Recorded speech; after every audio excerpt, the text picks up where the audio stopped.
అందుకే దేవతలకు, ఋషులకు, పితృదేవతలకు తండ్రికి తద్దినం పెట్టరా అంటే తండ్రి ఎప్పుడు చనిపోయాడో ఆ రోజు తిథి కూడా వాడికి జ్ఞాపకం ఉండదు. అయ్యో కని పెంచి పెద్ద చేసి అన్ని ఆశలు పెట్టుకుని నేను పుట్టినప్పుడు ఎంత పరవశించిపోయారో, నన్ను ఎత్తుకుని ఎంత ఆనందపడిపోయారో, నేను వృద్ధిలోకి రావాలని ఎంత కోరుకున్నారో. కాబట్టి దేవతలకు, ఋషులకు, పితృదేవతలకు, ధీయుతులకు, ధీ అంటే బుద్ధి, బుద్ధి కలిగినటువంటి వాడు ఉంటాడు. వాడిది పాపం దేవతల యందు వాడికి ప్రీతి, ఋషుల యందు ప్రీతి. వాడు ఏదైనా చెప్పాడు అనుకోండి ఇబ్బంది వస్తుంది. వాడు ఇలా బ్రతుకుతానన్నాడు అనుకోండి, వద్దని చెప్పే వాళ్ళ సంఖ్య లోకంలో ఎక్కువైపోతుంది. అయ్యో తద్దినం పెట్టాలండి, ఏమిటి చాదస్తాం, ఉపవాసం ఏమిటి చాదస్తాం, అయ్యా మడిబట్ట ఎందుకండి, మడిబట్ట చాదస్తాం, తీర్థయాత్రకు వెళ్ళాలి అప్పుడే ఎందుకు, రామాయణం విందాం ఇప్పుడు ఎందుకు, రిటైర్ అయిపోయాక వినాలి. దంతంబుల్ పడనప్పుడే తనువుయందు ఆరూఢియున్నప్పుడే కాంతాసంఘము రోయనప్పుడే జరాక్రాంతంబు కానప్పుడే వింతల్ మేన చెరించునప్పుడే కురుల్ వెల్వెల్ల కానప్పుడే చింతింపన్బలమీ పదంబుజబులం శ్రీకాళహస్తీశ్వర అంటాడు దూర్జటి. కాబట్టి దేనికైనా సరే తర్వాత అయ్యా అలా సంపాదించడం మర్యాద కాదు కదండి అంటే ఇప్పుడు మడిగట్టు కూర్చుంటే ఎప్పుడు వస్తుందండి, అవకాశం వచ్చినప్పుడు సంపాదించాలి. కానీ దేనికి కూడా ఆచరణాత్మకమై ఉండదు. అందుకే బుద్ధి కలిగినటువంటి వాడు పవిత్రంగా బ్రతకడం, రాళ్ల దెబ్బలు తినకుండా బ్రతకడం సాధ్యమయ్యే విషయం కాదు. కాబట్టి దేవతలకు, ఋషులకు, పితృదేవతలకు, ధీయుతులకు, నానావర్ణాశ్రమములకు ధర్మం దేని మీద ఆధారపడుతుంది, వర్ణం మీద, ఆశ్రమం మీద ఆధారపడుతుంది. చాలామందిలో ఒక పొరపాటు ఆలోచన ఉంటుంది. వేదమంతా బ్రాహ్మణుల కోసం, సంధ్యావందనాది క్రియలు బ్రాహ్మణుల కోసం, వాళ్లే తరిస్తారనుకుంటారు. కానీ అలా వేదం అనలేదు. చాలా కష్టపడేవాడిని పట్టుకుని నువ్వు తెల్లవారకట్ట స్నానం చేసి 1000 సార్లు గాయత్రి చేయరా అంటే అవతల వాన పడుతుంటే వాడు పొలానికి ఎప్పుడు ఎడతాడు, వాడు ఇక్కడ గాయత్రి చేస్తూ కూర్చుంటే నీకు అన్నం ఎవడు పెడతాడు. అందుకే అంది, వాడు చెయ్యక్కర్లేదు గాయత్రి, వాడి కోసం నువ్వు చెయ్యి. వాడు తెచ్చిన అన్నం నువ్వు తింటున్నావు, సూర్య భగవానుడి వైపుకి తిరిగి ఆయన ఒక నమస్కారం చేస్తే చాలు, ఆయన గాయత్రి చేసినట్టే. సంధ్యావందనం చేసినవాడు భగవంతుడికి దగ్గరగా వెళ్ళిపోతాడని, సంధ్యావందనం చేసే అధికారం లేని స్థితిలో పుట్టినవాడు భగవంతుడికి దూరంగా ఉండిపోతాడని ఎప్పుడూ అనుకోకూడదు. మీరు సభాపర్వం చదవండి, ఎవరెవరు ఏ వర్ణం వాళ్ళు ఏ ధర్మాన్ని ఆశ్రయించాలో అది ఆశ్రయిస్తే ఏ స్థితిని చేరాలో ఆ స్థితికి చేరిపోయారు. ధర్మవ్యాధుడు మాంసం అమ్ముతూ ధర్మాన్ని చెప్పలేదు. ఆయన కులవృత్తి చేస్తూ ఆయన చెయ్యవలసిన ధర్మాన్ని చేసి నేను బాగా తపస్సు చేశాననుకున్న ఒక బ్రాహ్మణుడి అహంకారం తీసి ధర్మబోధ చేశాడు. అది దేశం యొక్క గొప్పతనం. ఎవరు ఏ ఆశ్రమంలో ఉన్నవాడు ఏం చెయ్యాలో దాన్ని ప్రోత్సహించరు. ఉపనయనం చేస్తారు, సంధ్యావందనం అక్కర్లేదు.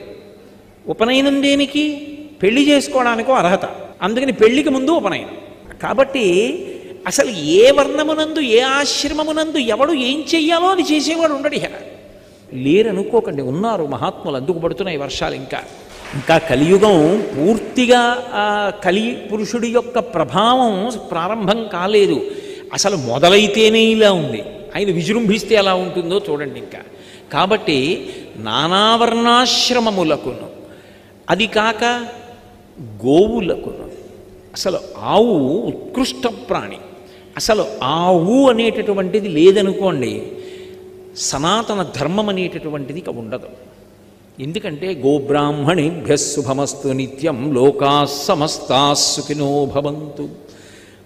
బ్రాహ్మణుడు బాగుండాలని లేదు, గోవు బాగుండాలన్నారు ముందు. ఎందుకని, మంత్రభాగం వచ్చిన బ్రాహ్మణుడు ఉన్నాడు, యజ్ఞం చెయ్యాలి, పంచగవ్యాలు కావాలి, ఆవు పాలు ఉండాలి, ఆవు పాలలోంచి వచ్చిన పెరుగు ఉండాలి, అందులోంచి వచ్చిన నెయ్యి ఉండాలి, భూమిని శుద్ధి చేయడానికి గోమయం ఉండాలి. ఈ మూడిటిలోకి గోమూత్రాన్ని గోమయాన్ని కలిపి పంచగవ్యాన్ని తయారు చేసి పంచగవ్య ప్రాసనం చేయించాలి. గోవు లేదు, భూశుద్ధి ఎక్కడి నుంచి వస్తుంది నీకు, ఎలా యజ్ఞం చేస్తావు, చెయ్యలేవు. ఆ గోవుని రక్షించుకోవడం సనాతన ధర్మాన్ని రక్షించుకోవడం.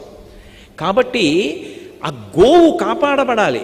కానీ ఏ విధమైనటువంటి అనుమానము లేకుండా గోవులు విపరీతమైనటువంటి బాధకి గురైపోతుంటాయి. గోవుని రక్షిద్దాం అనేటటువంటి వాళ్ళు లోకంలో తక్కువైపోతారు. కాబట్టి నానావర్ణాశ్రమములకును గోవులకును బాధ ఎనచు కుందెదననగా. అయితే ఇక్కడ ఓ ప్రశ్న ఇయ్యచ్చు, గోబ్రాహ్మణేభ్య శుభమస్తు నిత్యం అన్నారు, మిగిలిన వాళ్ళు ఏమైపోయినా అక్కర్లేదా వేదానికవి? కాదు. గో ఉంది, గోమయంతో అలికి పంచగవ్యాలు పట్టుకుని ఆవు నెయ్యి పట్టుకుని మంత్రాలతో యజ్ఞం చేసే బ్రాహ్మణుడు ఒకడు ఉన్నాడు. ఇప్పుడు ఆయన ఎవరి కొరకు చెయ్యాలి? లోకశాంతి కొరకు చెయ్యాలి. ఇప్పుడు ఆ రెండూ ఉంటే లోకమునకు ఉపద్రవములు వచ్చినా కాపాడడానికి వైదిక మార్గం నిలబడుతుంది. వీళ్ళిద్దరూ సక్రమంగా ఉంటే లోకమంతా బాగుంటుందన్న ఉద్దేశ్యంతో శాంతి మంత్రంలో గోబ్రాహ్మణేభ్య శుభమస్తు నిత్యం లోకా సమస్తా సుఖినో భవంతు, అందరూ బాగుండాలి. ఎవరో కొంతమంది బాగుండాలని ఎప్పుడూ అనరు శాస్త్రంలో. కాబట్టి అటువంటి గోవులకు బాధ ఎనచు కుందెదననగా. అటువంటి ఆశ్రమాలన్నీ కూడా దెబ్బతింటాయి, అటువంటి వస్తువులన్నీ పాడైపోతాయి. కలియుగంలో ఉండేటటువంటి ప్రభావం అలా ఉంటుంది. కాబట్టి దేవతలకు, ఋషులకు, పితృదేవతలకు, నాకు, నీకు, నానావర్ణాశ్రమములకు, ధీయుతులకు, గోవులకును బాధ ఎనచు కుందెదననగా. నాకు, నీకు అంటే నాకు అంటే భూమికి, భూదేవతకి చాలా బాధ కలుగుతుంది. భూదేవతకి బాధ ఎందుకు కలుగుతుంది అంటే, భూమికి బాధ కలగడానికి కారణం భగవంతుడు చెప్పినట్టుగా బ్రతకనటువంటి వాళ్ళు ఎక్కువైపోవడం చూసి భూమి బాధపడుతుంది. ఆ కృతజ్ఞత చూసి భూమి తట్టుకోలేదు. నీకు అంటే ధర్మానికి, ధర్మాన్ని పట్టుకునేవాడు ఉండడు, ధర్మాన్ని ఆచరించేవాడు ఉండడు, ధర్మస్వరూపాన్ని గౌరవించేవాళ్ళు తగ్గిపోతారు. అందుకని బాధపడుతున్నానయ్యా. నీ నీకు 3 కాళ్ళు లేక ఒక కాలుతో ఉన్నావని, నీ దగ్గర ఇప్పుడు ధర్మములకు ఉండవలసిన 4 పాదములు లేకుండా పోయాయని నేను బాధపడుతున్నాను. కాబట్టి కలియుగం ప్రవేశిస్తే ఇంత దారుణంగా ఉంటుందని నా బాధ. ఇంకా రాబో కాలం ఎలా ఉంటుందో, ఎంత భయంకరమైనటువంటి పాపకర్మలు లోకంలో జరుగుతాయో అందుకు ఏడుస్తున్నానయ్యా అంది. ఈలోగా కలిపురుషుడు ఎక్కడి నుంచో రానే వచ్చాడు. చూస్తున్నాడు పరీక్షిత్ మహారాజు గారు, ప్రవేశించాడు. భూమి ధర్మము కలిపురుషుడి గురించి కలియుగం వస్తే ఎలా ఉంటుందో దాని గురించి చెప్పుకుంటున్నటువంటి మాటలు వింటున్నాడు పరీక్షిత్. వచ్చాడు ఎక్కడి నుంచో.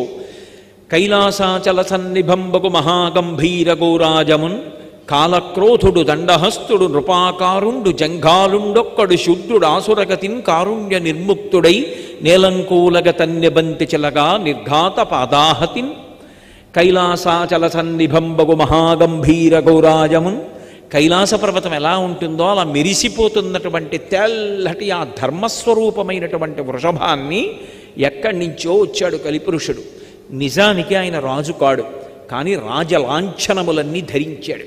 తానే రాజైనట్టుగా నిలబడ్డాడు. అక్కడ నిలబడి పెద్ద పెద్ద పిక్కలు కలిగినటువంటి వాడు, కాలక్రోధుడు, విపరీతమైనటువంటి కోపస్వభావం ఉన్నవాడు, దండహస్తుడు, చేతిలో కర్ర పట్టుకున్నవాడు, ఎగిరి ఒక్క తన్ను తన్నాడు ఆ ఎద్దుని.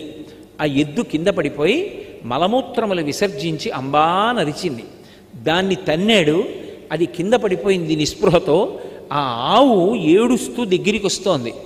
ఎగిరి ఆవుని కూడా తన్నాడు. మలమూత్రములు విసర్జించి ఆవు కూడా కింద పడిపోయింది. చూశాడు పరీక్షిత్ మహారాజు. గబగబా దగ్గరికి వచ్చాడు. ఆ కలిపురుషుణ్ణి పట్టుకున్నాడు. పట్టుకుని ప్రశ్న వేశాడు, ఏమయ్యా, వాచవి అయిన గడ్డి తిని వాహినిలందు జలంబు త్రాగగా నీ చరణంబులెవ్వడిటి నిర్దలితంబుగ చేసే వాడు తా ఖేచరుడైన వాని మణికీలిత భూషణయుక్త బాహులన్ వేచని త్రుంచివైచు వినువీధికి నేగిన నెలడాగినన్ అన్నాడు. ఆ ఆవుని ఎద్దుని చూసి, మీరేమిటి చేసింది అపకారం లోకానికి? వాచవి అయిన గడ్డి తిని, ఎవ్వడికి అక్కర్లేని గడ్డి మీరు తింటున్నారు. గడ్డి తిన్నటువంటి ఎద్దు నాగలికి కట్టి దున్నితే ఏరువాక పౌర్ణమి అని ఎద్దుకి పూజ చేస్తారు.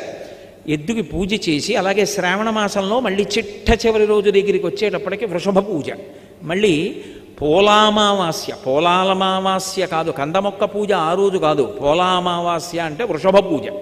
వృషభ పూజ చేస్తారు. ఎందుకని?